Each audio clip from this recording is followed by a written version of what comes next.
Let's get some practice now thinking about how ions typically form, how they might form compounds, and how we name those compounds.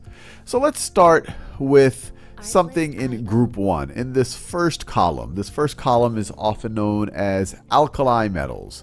And so let's start with potassium. K is the symbol for potassium.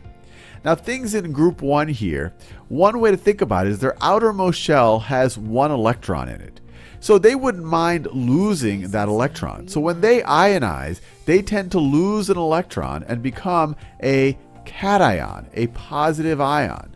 And so let's look at a situation where I have some potassium that has been ionized. And I could write it just like this. We've seen that in previous videos. And we can refer to this just as a potassium ion. We could refer to this as potassium 1+. We could refer to this as a potassium cation. Now let's go on to the other side of the periodic table, things that would really love to grab an electron. So things in a group in the halides, which is this column right over here. So these are the halides. They have 7 electrons in their outermost shell. They would love to have 8. So they tend to be really good at grabbing electrons. And so let's say we're dealing with chlorine. And chlorine is able to ionize. So it's able to grab an electron.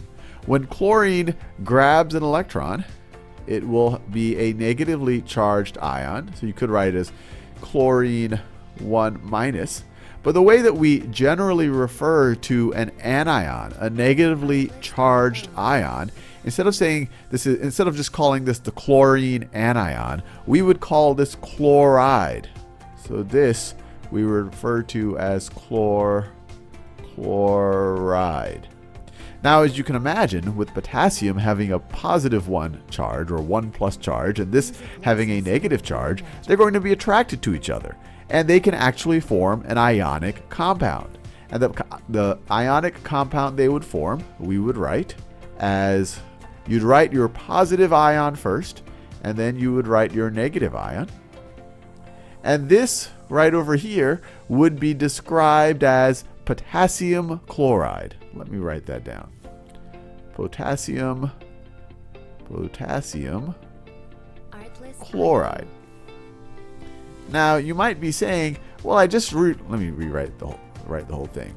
So you know the chloride part, you say, okay, this is going to be an anion, because instead of writing chlorine, which is the name of this element, I wrote this IDE at the end to say, hey, this is an anion. So I know that this is the chlorine anion. This is chloride. Why didn't I do something similar for potassium?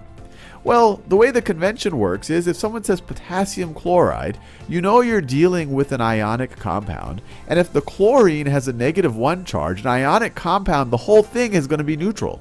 So if this one over here is 1-, then you know this over here, since they're 1 for 1, this is going to be 1+.